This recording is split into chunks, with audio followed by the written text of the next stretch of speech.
ان الحمد لله نحمده ونستعينه ونستغفره ونعوذ بالله من شرور انفسنا ومن سيئات اعمالنا من يهده الله فلا مضل له ومن يضلل فلا هادي له واشهد ان لا اله الا الله وحده لا شريك له واشهد ان محمدا عبده ورسوله اما بعد فان خير الحديث كتاب الله وخير الهدي هدي محمد صلى الله عليه واله وسلم وشر الامور محدثاتها وكل محدثة بدعة وكل بدعة ضلالة وكل ضلالة في النار.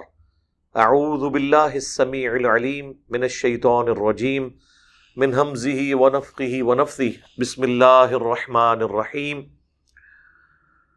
رب اشرح لي صدري ويسر لي امري واحلل عقدة من لساني يفقهوا قولي. بسم الله الرحمن الرحيم. ان الله وملائكته يصلون على النبي يا ايها الذين آمنوا صلوا عليه وسلموا تسليما. اللهم صل على محمد وعلى آل محمد كما صليت على إبراهيم وعلى آل إبراهيم إنك حميد مجيد. اللهم بارك على محمد وعلى آل محمد كما باركت على إبراهيم وعلى آل إبراهيم إنك حميد مجيد. أعوذ بالله من الشيطان الرجيم. بسم الله الرحمن الرحيم. لعن الذين كفروا من بني اسرائیل على لسان داود. لعنت کیے گئے وہ لوگ جنہوں نے کفر اختیار کیا تھا بنی اسرائیل میں سے حضرت داود علیہ السلام کی مبارک زبان سے، وعیسیٰ ابن مریم اور عیسیٰ ابن مریم کی زبان سے. اللہ تعالیٰ نے ان دو پیغمبروں کے ذریعے ان کی اصلاح فرمائی، اگرچہ انہوں نے اس اصلاح کو قبول نہیں کیا. اس کے گیس پھر لعنت کی گئی. لعنت کہتے ہیں عربی زبان میں اللہ کی رحمت سے دور. یہ کوئی گالی نہیں ہوتی. عموماً لوگ سمجھتے ہیں کہ کسی پہ لعنت بھیجنا یہ گالی ہے. وہ گالی ہونے کی وجہ سے منع نہیں ہے، بلکہ نبی علیہ السلام نے مسلمان پر لعنت کرنے سے منع فرمایا ہے. ورنہ اللہ کے محبوب صلی اللہ علیہ وآلہ وسلم نے خود لعنتیں بھیجی ہیں ان لوگوں پر جنہوں نے مسلمانوں کے ساتھ نہ حق اس وقت ظلم کیے. قرآن میں اللہ تعالیٰ نے سورہ البقرہ کی آیت نمبر 159 اور 160 کے کانٹیکسٹ میں فرمایا کہ جو لوگ حق بات چھپا لیتے ہیں ان پہ اللہ کی لعنت، اللہ کے فرشتوں کی لعنت اور تمام لعنت کرنے والوں کی لعنت، الا یہ کہ وہ توبہ کریں، اپنی اصلاح کر لیں اور جو حق بات چھپائی تھی وہ لوگوں تک پہنچا دیں. تو اللہ تعالیٰ بھی لعنت بھیجتا ہے. لعنت کوئی گالی نہیں ہے. بعض اوقات کافروں نے بھی قرآن پہ اعتراض کیا کہ قرآن میں اللہ تعالیٰ نے لعنت فرمائی ہے تو ان کا جو پیغمبر ہے وہ گالیاں جو ہے وہ تعلیم کرتا رہا ہے ان کے رب کے ریفرنس سے. تو لعنت کا مطلب ہے اللہ کی رحمت سے دور، اللہ کے غضب کا مستحق ہونا. تو جب بنی اسرائیل نے وقت کے پیغمبر کا انکار کیا تو اللہ تعالیٰ نے ان کی مبارک زبانوں سے ان پر لعنت فرمائی. حضرت داود اور عیسیٰ ابن مریم. ذَلِكَ بِمَا عَصَوْا وَكَانُوا يَعْتَدُونَ. یہ اس لیے کہ وہ نافرمانی کیا کرتے تھے اور زیادتیاں کیا کرتے تھے، اللہ کی حدود کو توڑا کرتے تھے. اس کے سبب ان پر لعنت ہوئی، جس کی ایک بہت بڑی نمائندہ مثال سورۃ الاعراف میں جا کے تفصیل سے آئے گی کہ ہفتے کے دن کا شکار انہیں منع کیا گیا تھا. اصحاب سبت کا واقعہ یوٹیوب کے اوپر میری ایک ڈیٹیل ویڈیو بھی ہے. یہودیوں کو بندر اور خنزیر کیوں بنایا گیا؟ اللہ تعالیٰ نے انہیں ہفتے کے دن کے شکار سے منع کیا تھا اور یہ حکم فرمایا تھا کہ مکمل ڈیڈیکیٹ کریں گے وہ اللہ کے لیے ہفتے میں ایک دن. لیکن اس کی انہوں نے تعویل کی، اس کے سبب اللہ تعالیٰ نے انہیں بندر اور خنزیر بنا دیا. ان کے اوپر ایک لعنت مسلط ہو گئی. پریکٹیکلی اللہ تعالیٰ کی طرف سے ان پہ لعنت پڑی کہ ان کی شکلیں بدل دی. اللہم احسن عاقبتنا فی الامور کلہا واجرنا من خزی الدنیا وعذاب الآخرہ. آمین. کانوا لا یتناہون عن منکر. وہ منع نہیں کرتے تھے برائی کے کاموں سے، فعلوہ جو وہ کرتے تھے ایک دوسرے کو. ظاہر ہے کہ جو کام بندہ خود کر رہا ہے وہ کس منہ سے کسی دوسرے کو منع کر سکتا ہے؟ اب دیکھیں یہاں پہ یہ نہیں آیا کہ وہ نیکی کا حکم نہیں دیتے تھے. یہ بڑی حیران کن بات ہے، اور میں اس کو بار بار ایمفسائز کرتا ہوں کہ نیکی کی دعوت کرنا یہ دنیا کا آسان ترین کام ہے، برائی سے روکنا دنیا کا مشکل ترین کام ہے. یہاں پہ یہ نہیں آیا کہ وہ نیکی کا حکم نہیں دیتے تھے، صرف ایک غلطی کا ذکر ہوا ہے بڑے پیمانے پہ، جسے کہتے ہیں نا ہم اردو میں کہ ہاتھی کے پاؤں میں سب کا پاؤں. سب سے بڑی چیز یہ ہے کہ برائی سے نہ روکنا، تو اس میں امپلائڈ ہے کہ نیکی کا حکم بھی نہیں دیتے ہوں گے، یا اگر وہ نیکی کا حکم دیتے بھی تھے تو وہ کوئی افیکٹو نہیں ہے جب تک آپ برائی سے نہ روکیں. یہی ہمارا تبلیغی جماعت سے بھی اختلاف ہے.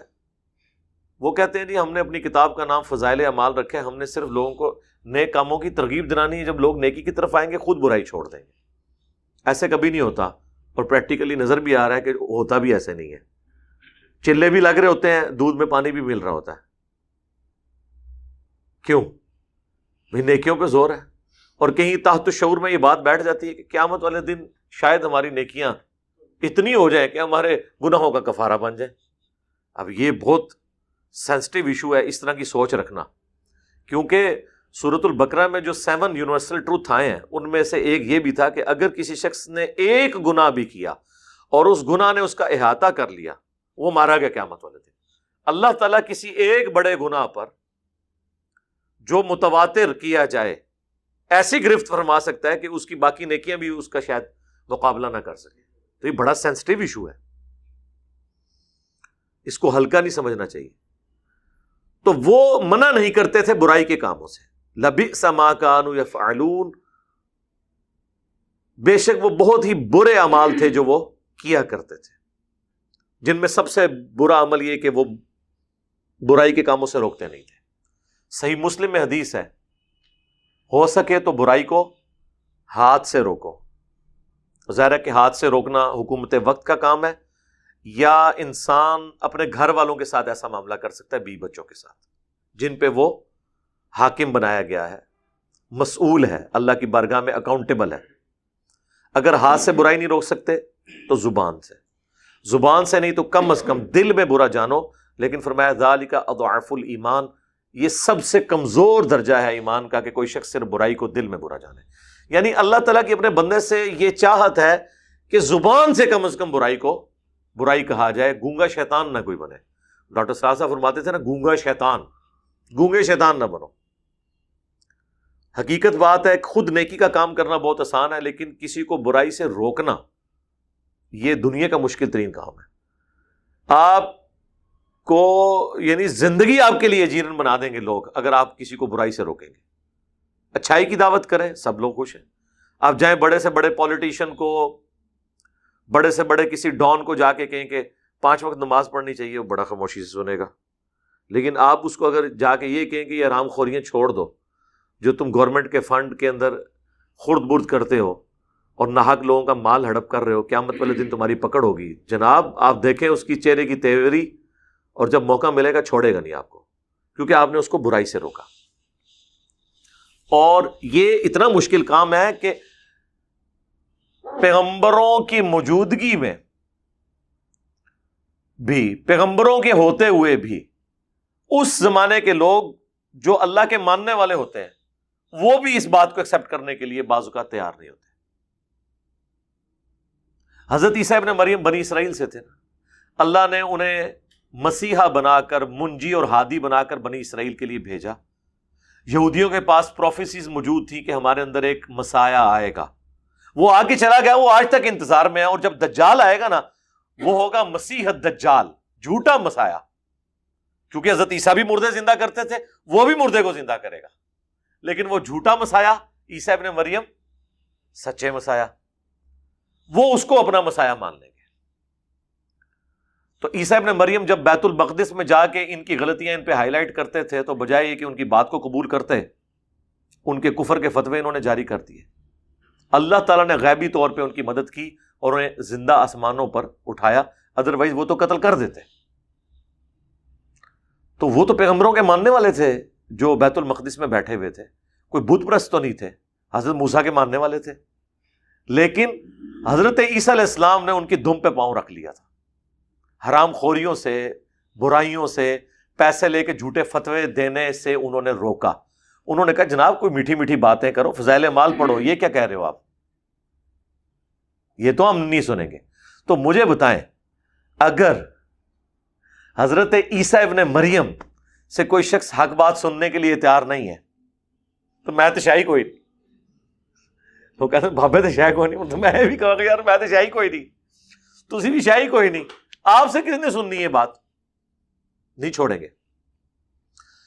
ایک بڑی رکت انگیز حدیث ہے صحیح مسلم کی، عبداللہ ابن مسعود کہتے ہیں، میں نے اپنے کربلا والے ریسرچ پیپر میں یہ حدیث ڈالی ہوئی ہے کہ نبی علیہ السلام نے فرمایا تھا جب کبھی بھی دنیا میں اللہ کا کوئی پیغمبر آیا نا تو اس کے ساتھ کچھ مخلص ساتھی ہوتے تھے جو اس کا ساتھ دیتے تھے،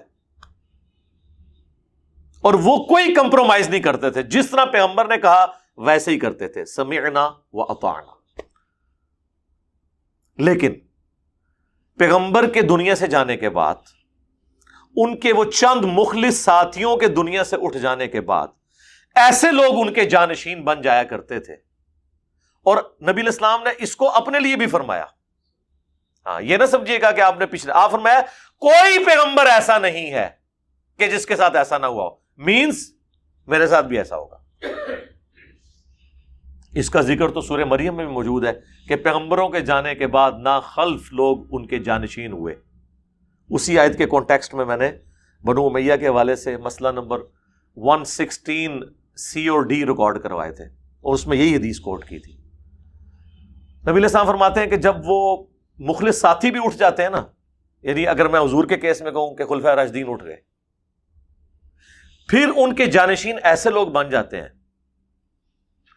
کہ جو وہ کہتے ہیں اس پہ خود عمل نہیں کرتے، اور جو انہیں عمل کرنے کے لیے کہا گیا تھا نا اس کی مخالفت کرتے ہیں،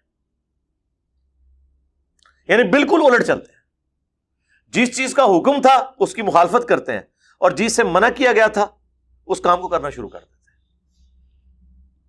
پھر نبی علیہ السلام نے فرمایا جو کوئی شخص ایسے لوگوں کے خلاف اپنے ہاتھ سے جہاد اور قتال کرے وہ مومن ہے۔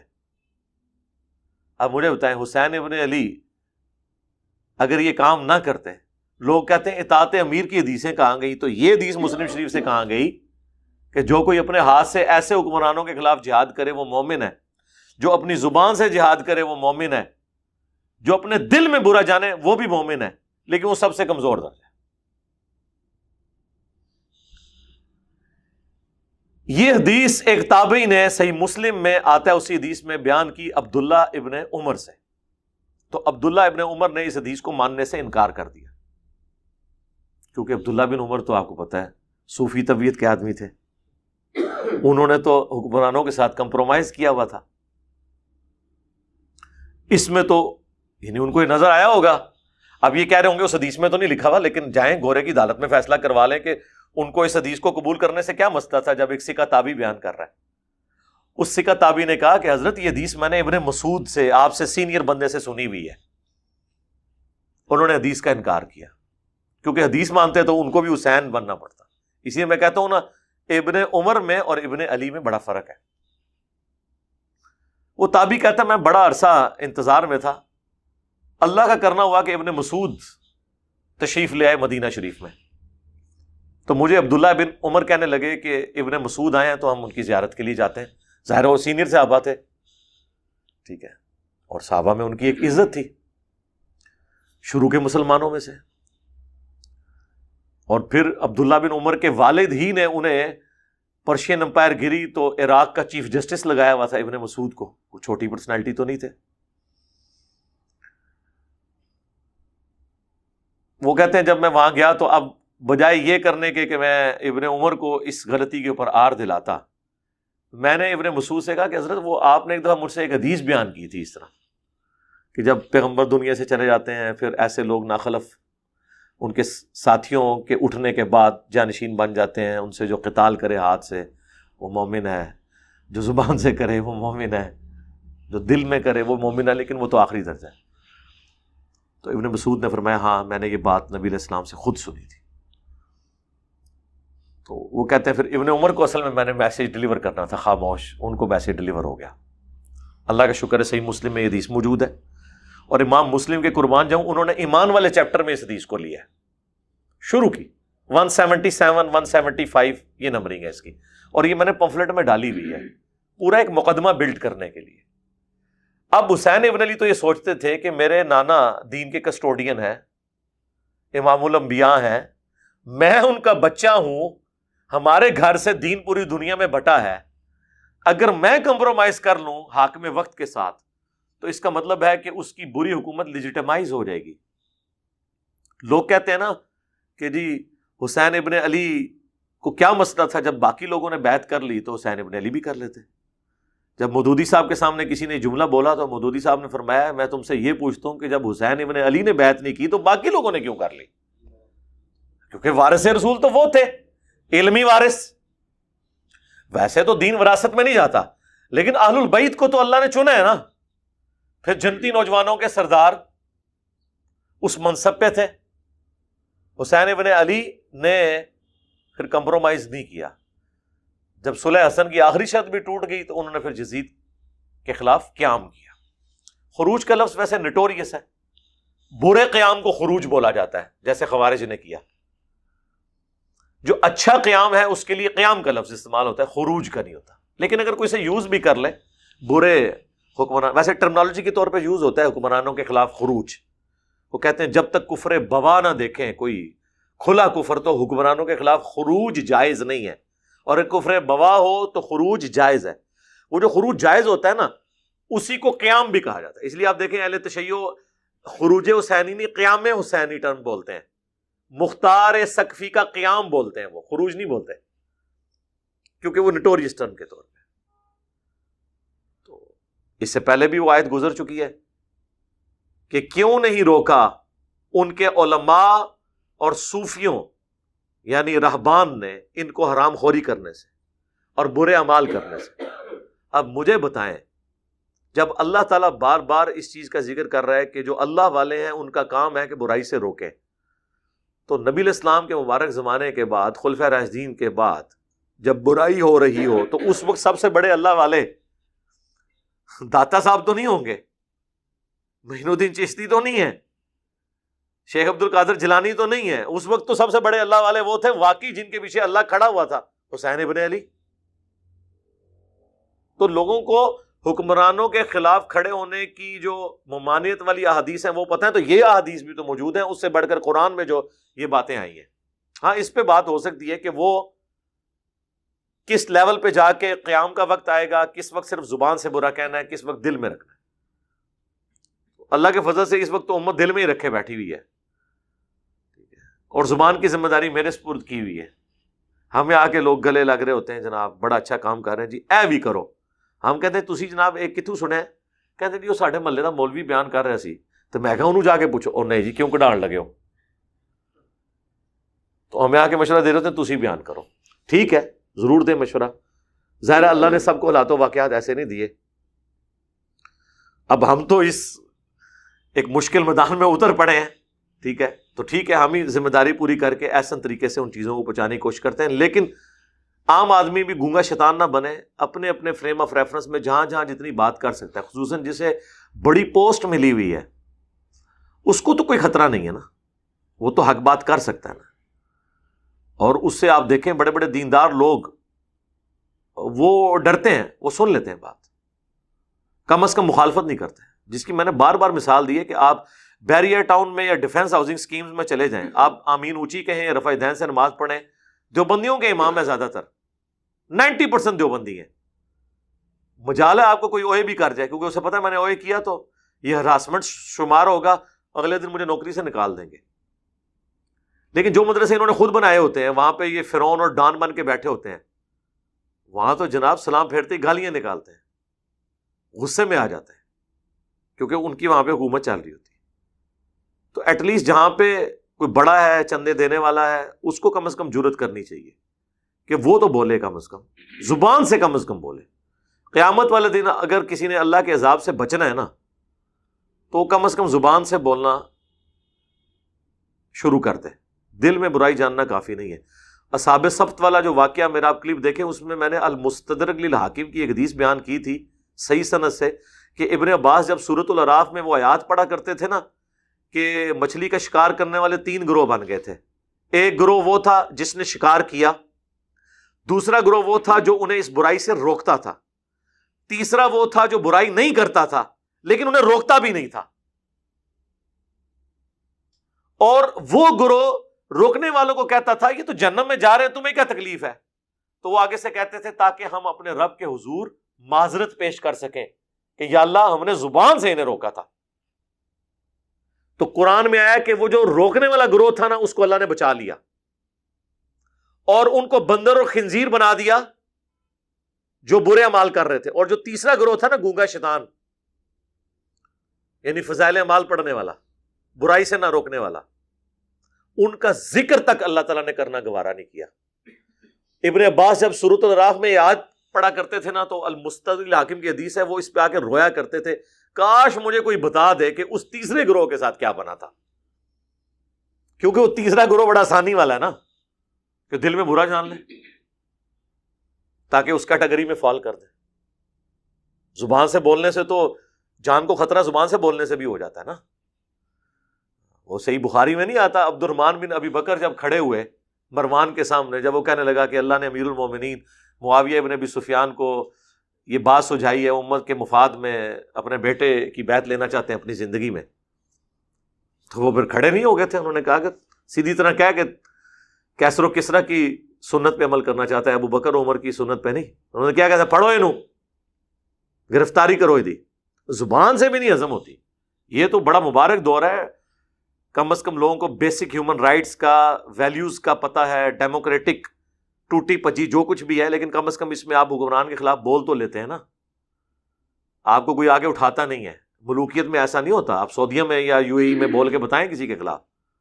اس لحاظ سے میں کہتا ہوں نہیں، پاکستان بڑا سیف ملک ہے، کم از کم زبان سے آپ بول کے برائی کو برائی، سچائی کو سچائی کہہ سکتے ہیں. یہ وہ آزادی ہے جو آپ کو پہلے 100 سال میں بھی چھن چکی ہوئی ہے خلفائے راشدین کے بعد. وہ بس مثالیں ہی ہیں کہ حضرت عمر سے کسی نے کرتے کا پوچھ لیا، وہ حضرت عمر سے ہی پوچھا تھا، بعد والوں نے پوچھنے نہیں دیا. ہاں، بلکہ شک بھی ہوا نا کہ پوچھے گا، انہوں بھی رستے تو اٹھا دیتا شک دے ہوتے بھی. اب مجھے بتائیں کیا میں قرآن کی تفسیر یار ریکارڈ کرواؤں؟ یہ تو اس طرح تو قرآن مکمل ہی نہیں ہونا. لیکن اس کا حق یہ ہے کہ بتایا جائے کہ یہ قرآن کے جو جنرل رولز ہیں یہ کہاں تک جاتے ہیں. ترا کثیرا منہم یتولون الذین کفروا، تم بہت سے لوگوں کو دیکھو گے کہ وہ دوستیاں گانٹتے ہیں کافروں سے.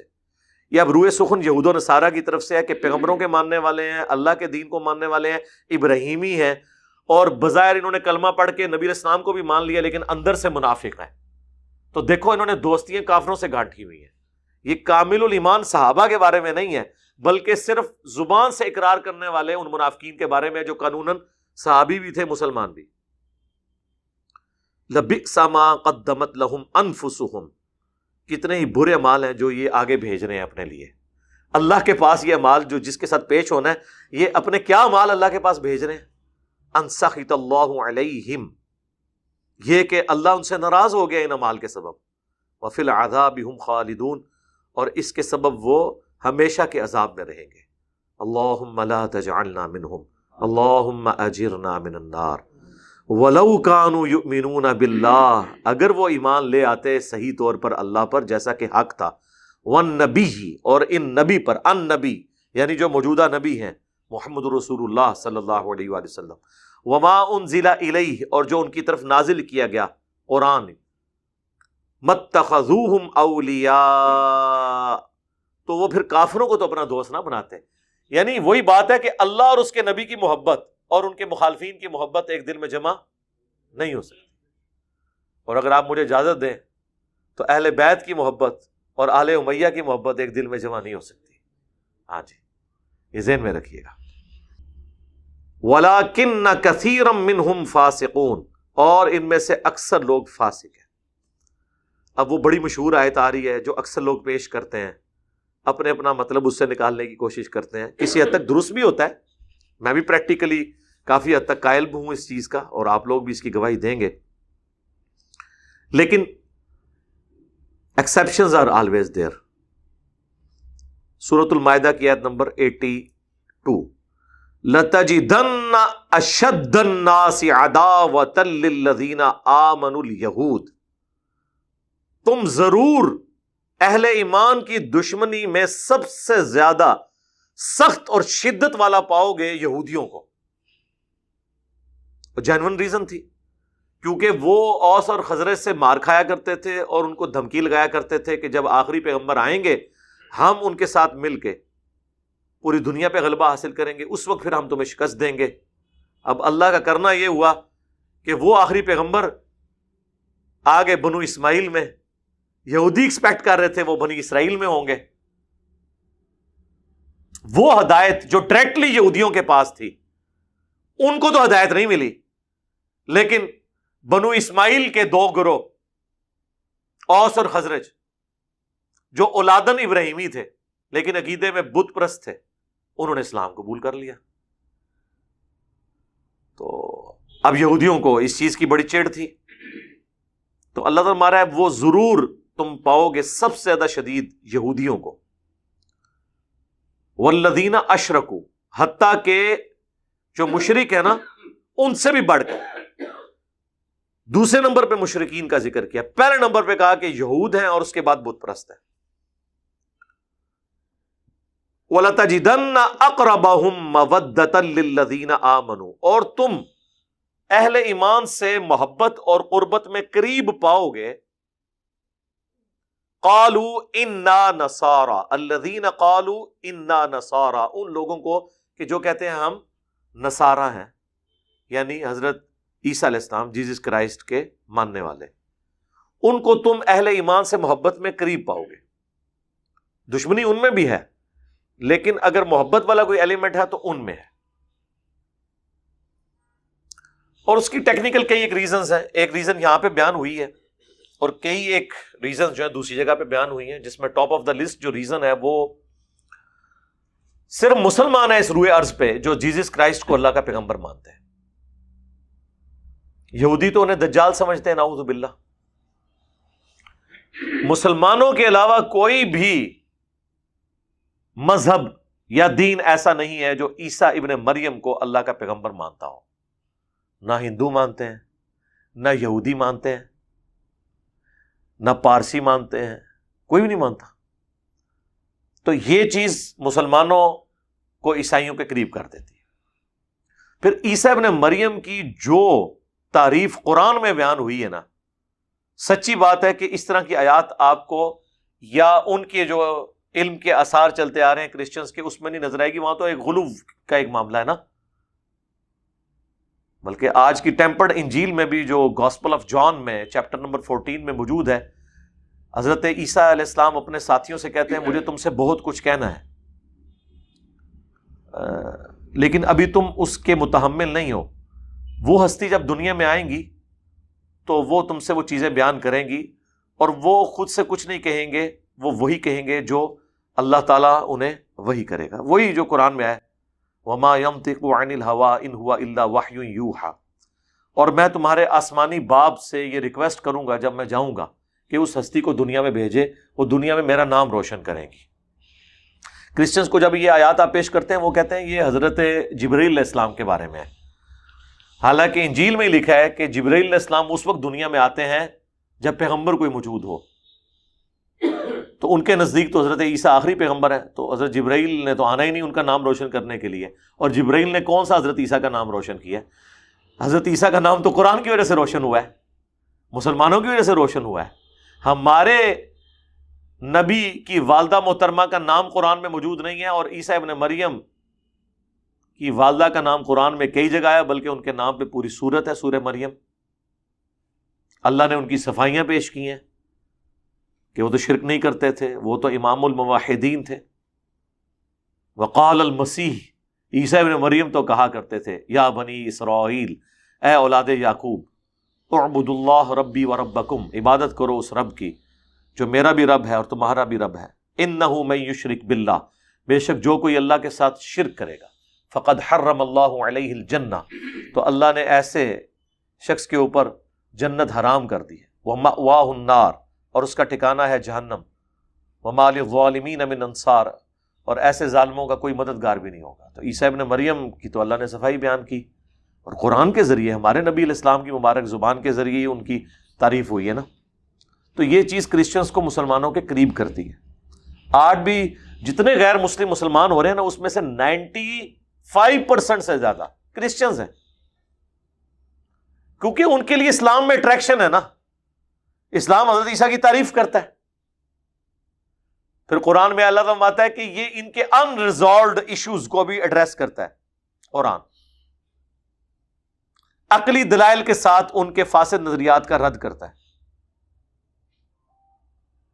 تو اس لیے عیسائی کافی قریب ہے مسلمانوں کے، بات سننے کے لیے تیار ہو جاتے ہیں لاجکس کے ساتھ۔ آپ دیکھیں احمد دیدار صاحب رحمہ اللہ نے کرسچنز تک بات پہنچائی ہے۔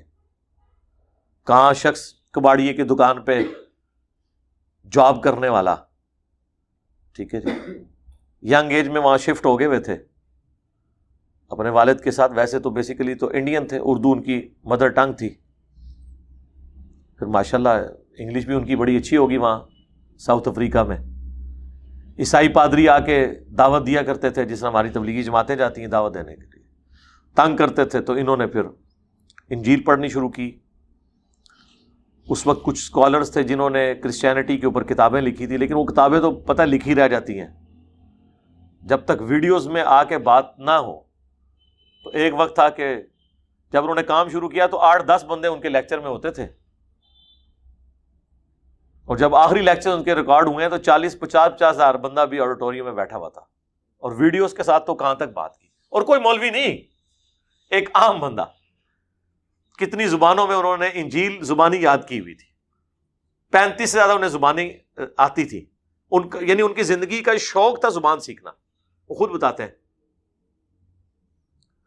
وہ ہیبرو لینگویج میں پڑھتے تھے آیت انجیل کی، پھر انگلش میں پڑھتے تھے، اور انہیں یہ بھی پتا تھا کہ انگلش میں اس کا جو ترجمہ کیا ہوا ہے نا ان الفاظ کے ساتھ کیا ہوا ہے، عربی میں اس طرح کیا ہوا ہے، لیٹن میں یوں کیا ہوا ہے۔ تو اللہ نے کام لیا، کتنے کرسچنز مسلمان ہوئے۔ پھر اسی مشن کو ڈاکٹر ذاکر نائک لے کے چلے ہیں۔ ڈاکٹر ذاکر نائک جو کچھ بیان کر رہے ہیں نا، یہ ساری ویلیو ایڈیشن احمد دیدات کی ہے۔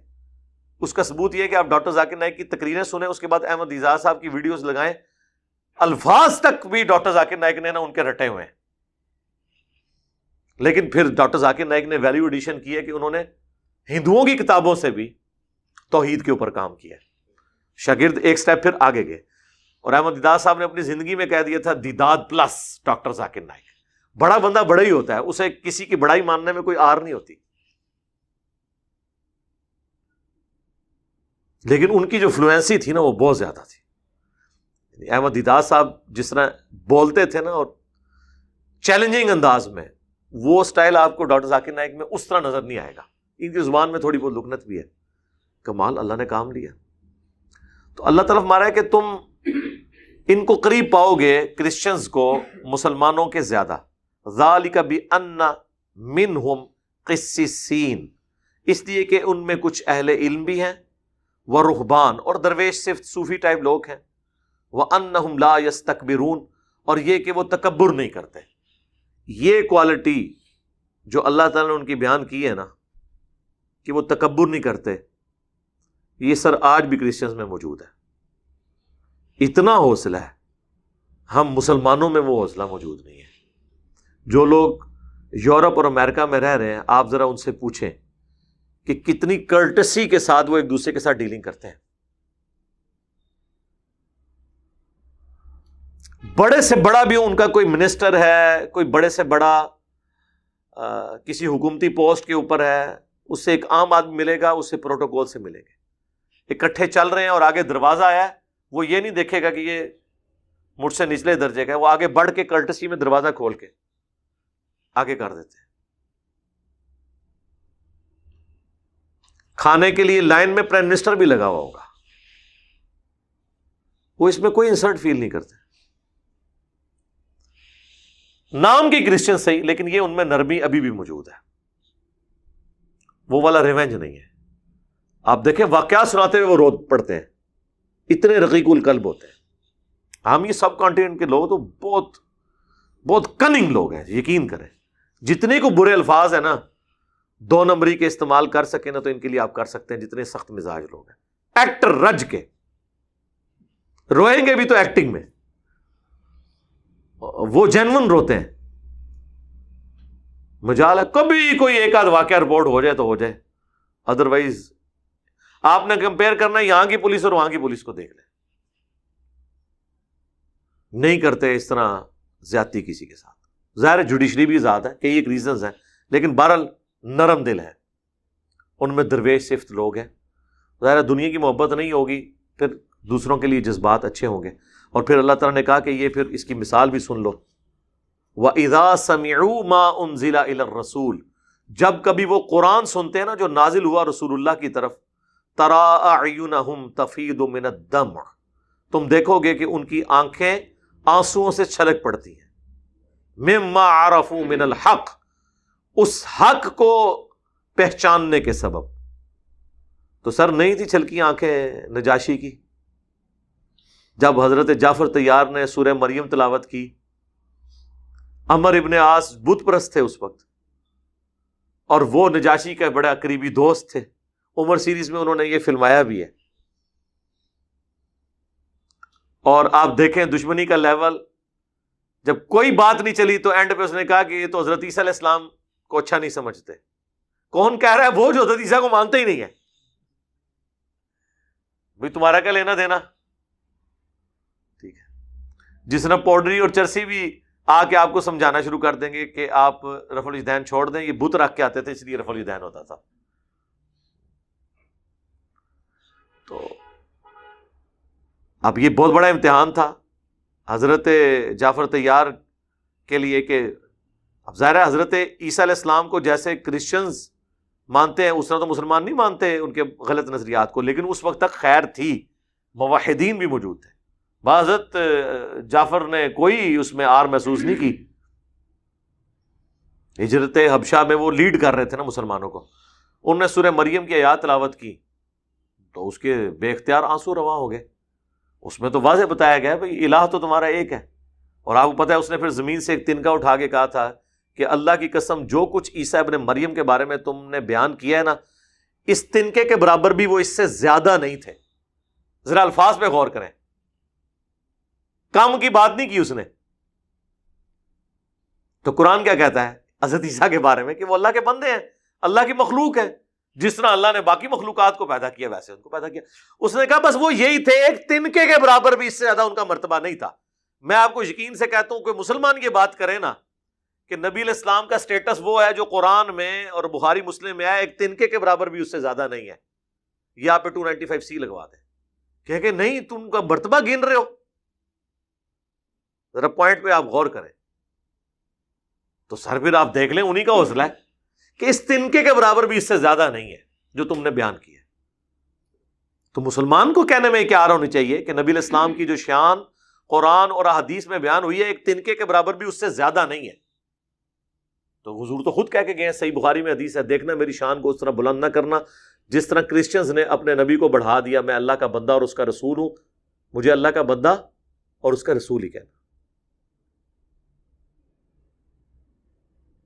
یقین کرے جب ہم بریلوی تھے نا تو ہم سمجھتے تھے کہ نبی علیہ السلام سے زیادہ ہم سے زیادہ کوئی ان سے عقیدت و محبت نہیں رکھتا، کیونکہ ہم ہر شان والی بات ان کے حق میں مان لیتے تھے چاہے وہ قرآن و سنت میں نہ لکھی ہوئی ہو۔ اس وقت ہمارے لیے یہ بڑا مشکل تھا ماننا کہ حضور کے بارے میں ہم نے جتنی شانیں کلیم کی ہوئی ہیں ان میں سے اکثر خود ساختہ ہیں، قرآن تو کچھ اور بیان کرتا ہے۔ بڑا مشکل کام تھا، شروع میں بڑا آکورڈ فیل ہوتا تھا، لیکن آج میں علا وجہ بصیرت یہ بات کہتا ہوں کہ مجھے زمانہ بریلویت میں بھی، اور میں بریلویوں سے بھی کہوں گا کہ واللہ اگر نبی علیہ السلام کا آپ کو سٹیٹس وہ پتہ چل جائے جو قرآن میں ہے، سنت میں ہے، اور آپ کو صحیح توحید کی سمجھ آ جائے، وہ والی شانیں تو شاید نہ ہو جو آپ کلیم کر رہے ہیں، لیکن جو شانیں اس میں آئی ہیں نا، ان شانوں کے بعد جو آپ کو رسول اللہ سے عقیدت اور محبت ہوگی نا، وہ پہلے کبھی ہو ہی نہیں سکتی۔ وہ جذباتی ہے، یہ علمی محبت ہے۔ رسول اللہ کا سب سے بڑا احسان ہم پر یہ ہے کہ انہوں نے ہمیں ایک خدا کا تعارف کروایا اور دنیا کے ہر خدا سے جان چھڑا دی، جھوٹے خداؤں سے، اور اس کے باوجود کبھی خدائی کلیم نہیں کی، اپنے آپ کو انکساری کے ساتھ زندگی گزاری۔ یہ جو آپ کا سٹیٹس ہے نا، یہ جو عقیدت اور محبت آپ کے اندر ڈیولپ کرتا ہے نا ایک ایسے شخص کے لیے جسے اللہ نے روئے ارض پہ اپنا نمائندہ بنا کے بھیجا ہو، اتنی شانیں دی ہوں، اس کے باوجود وہ اتنی انکساری کی زندگی گزارے، یہ کبھی بھی ان جھوٹے عقائد و نظریات سے آپ کے دل میں اس کے لیے محبت پیدا ہی نہیں ہو سکتی۔ اور پھر اس سے بڑی بات کہ جب آپ کتاب و سنت پہ آئیں گے تو دنیا کی کسی ہستی کی محبت بھی رسول اللہ کے برابر آپ کے دل میں نہیں آئے گی۔ آپ کہیں گے جو حضور نے فرمایا نا بس وہی حق ہے، میں کسی وہ پھر آپ شاید تھوڑا ہمت کریں تو کہیں گے بابے تشاہی کوئی نہیں، ہن دسو قرآن و حدیث نے کیا ہے۔ تو اللہ تعالیٰ فرماتا ہے کہ ایسے کرسچنز بھی ہیں کہ ان کی آنکھوں سے آنسو روا ہو جاتے ہیں، یقولون ربنا آمنا، وہ دعا کرتے ہیں رب ہمارے ہم ایمان لے آئے، فاکتبنا مع الشاہدین، ہمیں بھی حق کی شہادت دینے والوں، شہادت علی الناس جو مولانا مودودی نے ٹرم ڈیوائز کی تھی اسی طرح کی آیات سے، اللہ کے لیے گواہی کے لیے کھڑے ہونے والوں میں اے اللہ ہمیں شامل کر لے۔ جو صحیح مسلم میں حدیث ہے، حجۃ الوداع کے موقع پر نبی علیہ السلام نے فرمایا تھا کیا میں نے لوگوں تم تک اللہ کا پیغام پہنچا دیا؟ بخاری مسلم میں یوم النحر عید کے دن کے خطبہ میں بھی آتا ہے حجۃ الوداع کے موقع پر، پھر 3 دفعہ فرمایا اللہم اشہد اللہم اشہد اللہم اشہد۔ جب صحابہ نے کہا کہ آپ نے پیغام پہنچا دیا، آپ نے پیغام پہنچانے کا حق ادا کر دیا، آپ نے ہماری خیر خواہی فرمائی، حضور نے 3 دفعہ فرمایا اے اللہ گواہ رہنا یہ مان رہے ہیں۔ پھر کہا اب تمہاری ذمہ داری ہے کہ جو اتنا بڑا بوجھ میرے کندھوں پہ تھا نا اب یہ میں ڈیوائڈ کر رہا ہوں تم پہ، اور یہ دعوت ان لوگوں تک پہنچا دینا جو یہاں پہ موجود نہیں۔ بعض اوقات جن تک بات پہنچائی جا رہی ہوتی ہے وہ زیادہ یاد رکھنے والے ہوتے ہیں بنسبت اس کے جو پہنچا رہے ہوتے ہیں، اور نظر بھی آ رہا ہے آج دنیا میں 100% مسلمانوں میں سے 80% نان عربک ہیں، 20% عربی ہیں، 80% نان عربی ہیں۔ آپ کے سامنے اس وقت بھی دنیا میں 1.5 کروڑ کرسچنز ایسے ہیں جن کی زبان عربی ہے لیکن وہ کرسچن ہے، مسلمان نہیں ہوئے۔ تو اس کو کہتے ہیں شہادت علی الناس، لوگوں پر اللہ کے لیے گواہی دینا۔ تو ربنا آمنا فاکتبنا مع الشاہدین، اے رب ہمارے ہم ایمان لے آئے، ہمیں بھی ان گواہی دینے والوں میں لکھ لے۔ ربنا اننا سمعنا منادیا ینادی للایمان ان آمنوا بربکم فآمنا، آمین۔ ربنا اننا آمنا فاغفر لنا ذنوبنا وقنا عذاب النار، آمین۔ ربنا آمنا فاکتبنا مع الشاہدین، آمین۔ صحیح مسلم میں حدیث ہے نبی علیہ السلام جب بھی قرآن کی تلاوت کرتے تھے نماز کی حالت میں بھی، تو جب دعاؤں کا وقت آتا تھا تو اللہ سے دعائیں کیا کرتے تھے، پناہ طلب کرنے کا وقت آتا تھا تو اللہ سے پناہ طلب کرتے تھے، جنت سے متعلقہ آیات آتی تھی تو جنت کا سوال کرتے تھے۔ وما لنا لا نؤمن باللہ، اور ہمیں کیا ہوا کہ ہم ایمان نہ لائیں اللہ پر، یہ ہو کیسے سکتا ہے؟ وما جاءنا من الحق، جبکہ حق ہمارے پاس آ چکا ہے۔ ونطمع ان يدخلنا، اور ہم تو طمع اور لالچ اور امید رکھتے ہیں اس بات کی کہ داخل کیا جائے ربنا، ہمارا رب، مع القوم الصالحین، ہمیں صالح لوگوں کے ساتھ شامل کر لے۔ اللہم اجعلنا منہم، اللہم انا نسألک جنت الفردوس مع النبیین والصدیقین والشہداء والصالحین، یہ وہی لفظ آ گیا صالحین۔ فَأَثَابَهُمُ اللَّهُ بِمَا قَالُوا، تو اللہ تعالیٰ عطا فرمائے گا بسبب اس کے جو انہوں نے دعا کی، جنات تجری من تحتها الانہار، ایسے باغات جن کے نیچے نہریں بہتی ہوں گی، خالدین فیہا، وہ رہیں گے اس میں ہمیشہ ہمیش۔ وَذَلِكَ جَزَاءُ الْمُحْسِنِينَ، اور یہی بدلہ ہے، معاوضہ ہے نیکوکاروں کا، یعنی وہ نیک عمل بھی کرتے ہوں، خالی بات ماننے سے نہیں۔ والذین کفروا، اور ساتھ ہی سائملٹینیس کنٹراسٹ بھی آ گیا، جو لوگ کفر کی روش اختیار کریں گے، ناشکری کریں گے، اللہ کے پیغمبروں کا انکار کریں گے، وکذبوا بآیاتنا، اور جھٹلا دیں گے ہماری آیات کو. اولئک اصحاب الجحیم، تو ایسے لوگ ہیں جہنم والے. اللہم لا تجعلنا منہم، اللہم انا نعوذ بک من عذاب جہنم ومن عذاب القبر ومن فتنة المحیا والممات ومن شر فتنة المسیح الدجال، آمین. یا ایہا الذین آمنوا لا تحرموا طیبات ما احل اللہ لکم، اے اہل ایمان مت حرام ٹھہرا لیا کرو پاکیزہ چیزوں کو جو اللہ نے تمہارے لیے حرام کی ہیں. ولا تعتدوا، اور نہ حد سے بڑھو.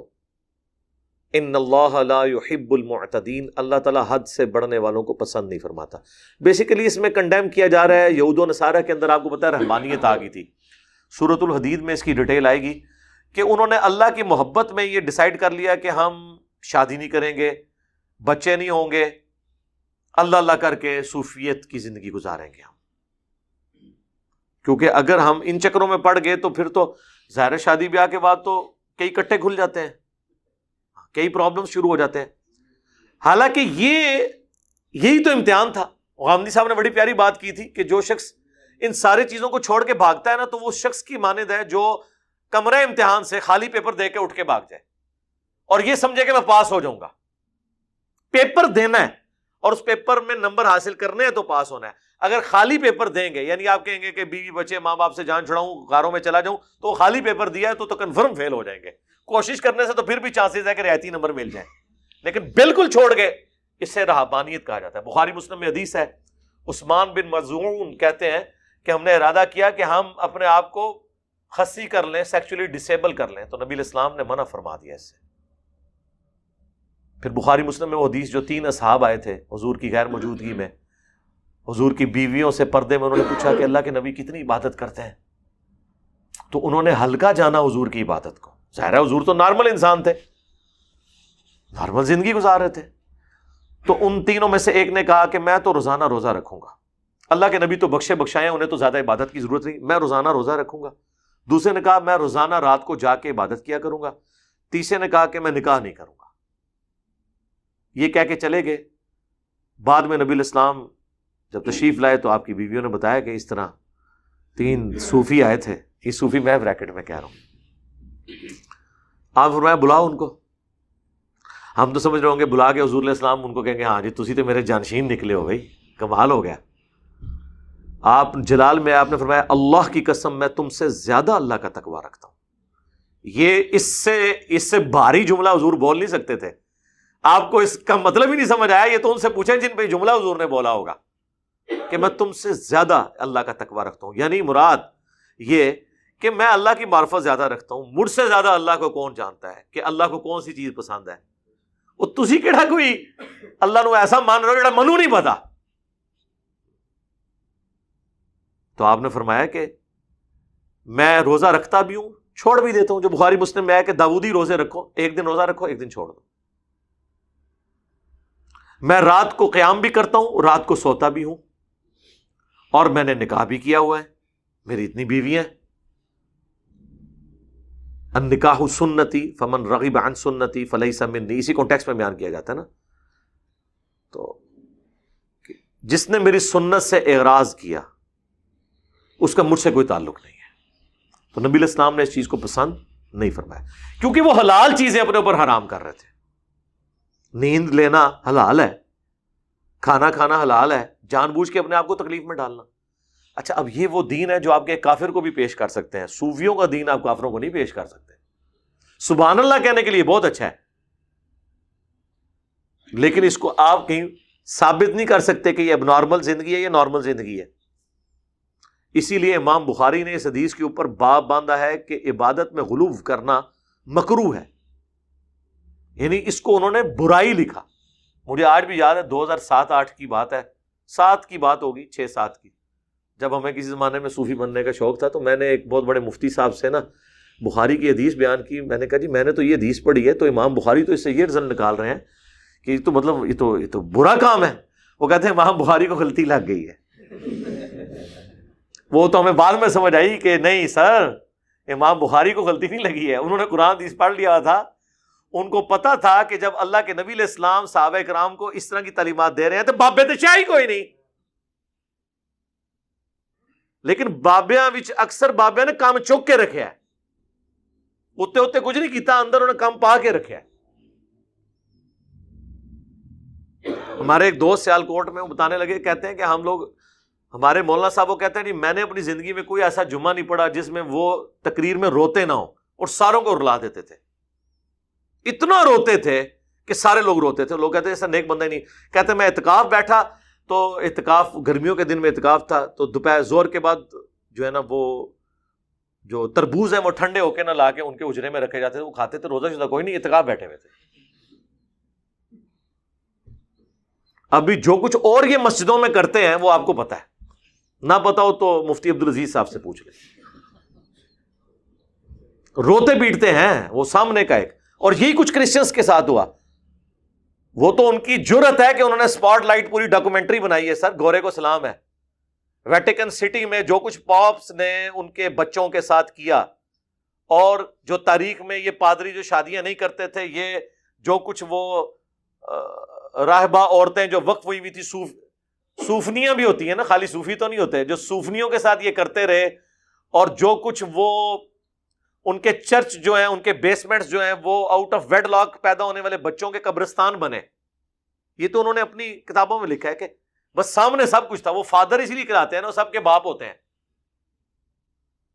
تو خالی کہنے نالتے باپ نہیں ہو جاتا نا. تو یہ اللہ تعالیٰ اس چیز کو کنڈم کر رہا ہے کہ جو اللہ نے حلال چیزیں کی ہیں نا, ان کو مت حرام ٹھہراؤ. اللہ نے تو اپنے نبی کے بارے میں کر دیا, سورہ التحریم, اس کا نام ہی التحریم ہے. جب حضور نے چند بیویوں کی رضا کی خاطر یہ کہہ دیا کہ میں آئندہ کے بعد شاید نہیں استعمال کروں گا, تو اللہ نے فرمایا نبی کیوں حرام ٹھہرا رہے ہو اس چیز کو جس کو اللہ نے تمہارے لیے حلال کیا. ان اللہ لا يحب المعتدین, بے شک اللہ تعالیٰ پسند نہیں کرتا حد سے گزرنے والوں کو. وَكُلُوا مِمَّا رَزَقَكُمُ اللَّهُ حَلَالًا طَيِّبًا, کھاؤ اس رزق میں سے جو اللہ نے حلال اور پاکیزہ دیا ہے. حلال ہونا چاہیے, یعنی حلال کی کمائی سے بھی ہو, وہ کھائی جانے والی چیز بھی حلال بھی ہو. یہ نہیں ہے کہ اب قرآن میں اب بس یہی رہ گئے کلو وشربو, کھاؤ اور پیو. یہ بھی لوگ لیتے ہیں نا, اسی کے وہ کہتے ہیں کہ اللہ نے تو حکم دیتے ہیں, اور اسی پہ وہ تیجے 40ویں جمعراتیں برسیاں ساری اس پہ چل رہی ہوتی ہیں. کہتے ہیں اللہ نے کہا کھاؤ پیو. واتقوا اللہ, اور اللہ کا تقوی اختیار کرو. الذی انتم بہ مؤمنون, وہ اللہ جس پہ تم ایمان لاتے ہو. یعنی جس اللہ پر ایمان لانے کے دعوے دار ہو نا, اس کا تقوی اختیار کرو, ڈر جاؤ. صرف اس کو ماننا کافی نہیں ہے, اس کی بھی مانو. یہ اس کی ماننا ہے نا جو اللہ تعالیٰ بار بار یہ کہہ رہا ہے کہ جو میں کہہ رہا ہوں نا وہ کرو.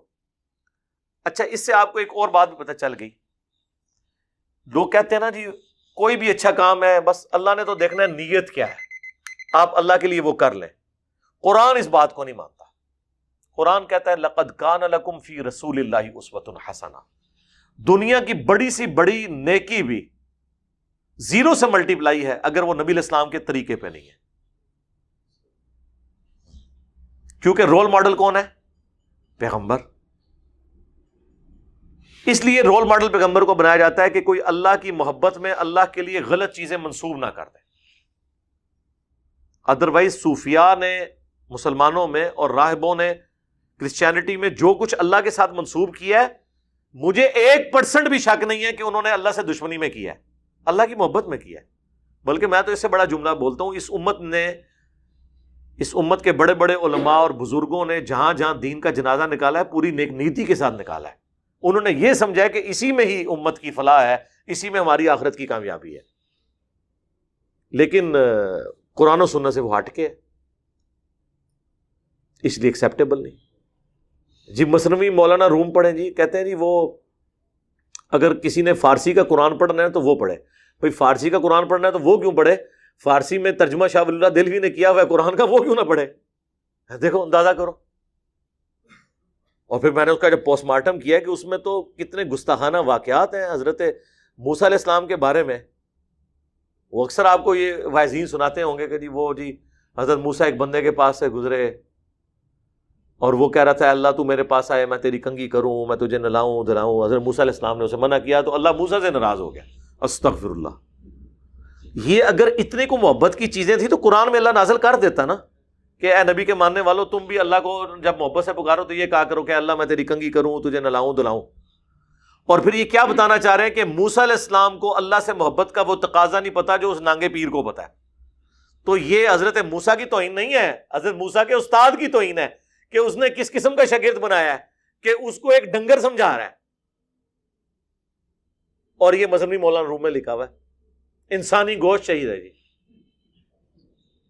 یار اللہ نے جو انسانی گوشت چاہیے سی نا, تو اللہ نے ابراہیم علیہ السلام کو خواب میں کہا تھا, گوشت نہیں کہا تھا, بیٹا قربان کرتے. گوشت ادھر بھی نہیں مانگا تھا. سورہ حج میں آیا کہ تم جو قربان کرتے ہو نا, اس کا گوشت اور خون مجھے نہیں پہنچتا بلکہ تمہارے دلوں کا تقویٰ پہنچتا ہے. اور وہ بھی بچہ قربان نہیں ہونے دیا, اس کی جگہ اللہ تعالیٰ نے مینڈا بھیج دیا. وہ کہتے نہیں ایک بندہ تھا, اس نے پھر گوشت لا کے انہوں نے کہا ایتھو لاما ایتھو لاما اتھو لاما, خدا کے لیے. یعنی یہ چیزیں استغفر اللہ توبو الیہ. ایک طرف تو ہمیں یہ تعلیمات ہے کہ اپنے راستے سے تکلیف دہ چیز بھی ہٹا دینی ہے, اس میں یہ چیز بیٹھتی ہے کہ آپ نے اپنے آپ کو تکلیف دینی ہے. تو یقین کریں کہ اس سے بڑے کہ ہم کو اب کیا کہیں کہ کتابوں کا خدا اور ہے, بابوں کا خدا اور عرض نہ کریں کہ مرنے سے پہلے اے مسلمان کر لے اس پہ غور, کتابوں کا خدا اور ہے, بابوں کا خدا اور. تو یہ کتابوں کے خدا کو فالو کریں. وہ مری کے ایک پیر صاحب تھے, فوت ہو گئے ہیں, اور جڑے کہتے سن جنہوں طواف دیاں دعاواں نہ آندیاں انہوں وہابیوں نوں گالاں کٹے. جس کو طواف کی دعائیں نہ آتی ہوں تو وہ طواف کعبہ میں وہابیوں کو او تہاڈی ایسی تیسی, تہاڈے بنانے والے دی ایسی تیسی, پوری ایکٹنگ کر کے انہوں نے بتائی. تو وہ ان کا ایک ٹی وی چینل بھی انگلینڈ سے چلتا ہے, اس میں نے خود سنا, وہ کہہ رہے تھے کہ جی مجھے لوگ کہتے ہیں درس دو درس دو. میں نے کہا یار درس کس چیز کا دوں میں؟ پھر کہتے ہیں اللہ نے میرے دماغ میں ڈالا کہ مصری مولانا روم کا درس میں شروع کروں. قرآن نہیں پایا. وَأُوحِيَ إِلَيَّ هَذَا الْقُرْآنُ لِأُنذِرَكُم بِهِ وَمَن بَلَغَ. اے نبی تم فرماؤ مجھے تو قرآن اللہ نے اس لیے وحی کیا ہے کہ میں تمہیں بھی ڈر سنا دوں, جس تک یہ کتاب پہنچ جائے اسی سے ڈر سنائے, اسی کی بات آگے کرے. فذکر بالقرآن من یخاف وعید. اے نبی قرآن سے تذکیر اور نصیحت کریں اسے جو اللہ کی دھمکی سے ڈر جائے. وَلَقَدْ يَسَّرْنَا الْقُرْآنَ لِلذِّكْرِ فَهَلْ مِن مُدَّكِرٍ. اور قرآن کو نصیحت حاصل کرنے کے لیے ہم نے آسان کر دیا, ہے کوئی نصیحت حاصل کرنے والا؟ لیکن سر یہ سب کچھ قرآن میں ہی لکھا رہ گیا. اب مجھے بتائیں کہ یہ بزرگ جو اس قسم کے شعر و شاعری لکھتے رہے, کتابیں لکھ کے چلے گئے, ان سے کو پوچھے کہ یار قرآن کے بعد تو مسلمان صحابہ نے شعر کہنے چھوڑ دیے تھے کہ قرآن کے بعد اب کیا بات کریں. تم لوگ شاعری بھی کرتے رہے تو کس قسم کی شاعری کرتے رہے جو دین قرآن و سنت میں ہے ہی نہیں تھا. بس وہ ایک نسل در نسل گمراہی کا سلسلہ چلا, اور جو کوئی کھڑا ہوتا تھا تو چونکہ اس وقت حکمران ان کے غلام ہوتے تھے, ایسے بندوں کو راستے سے ہٹا دیا جاتا تھا. ادروائز یوٹیوب اس زمانے میں ہوتا تو آپ کو کئی باغی پچھلے 1000 سال میں نظر آتے, کئی ایک باغی. یہ تو اللہ تعالیٰ نے اس مبارک دور میں یہ ذرائع پرووائڈ کر دی ہیں الحمدللہ. اللہ تعالیٰ سے دعا ہے جو حق بات میں نے کہی اللہ تعالیٰ ہمارے دلوں میں راسخ فرمائے. اگر جذبات میں میرے منہ سے کوئی بات غلط نکل گئی اللہ تعالیٰ ہمارے دلوں سے محو کر دے, ہمیں معاف بھی فرما دے, ہمیں کتاب و سنت کی تعلیمات پر عمل کر کے دوسرے بھائیوں تک پہنچانے کی توفیق عطا فرمائے. سبحانک اللہم و بحمدک اشہد ان لا الہ الا انت استغفرک و اتوب الیک وما علینا الا البلاغ المبین. جزاکم اللہ خیر.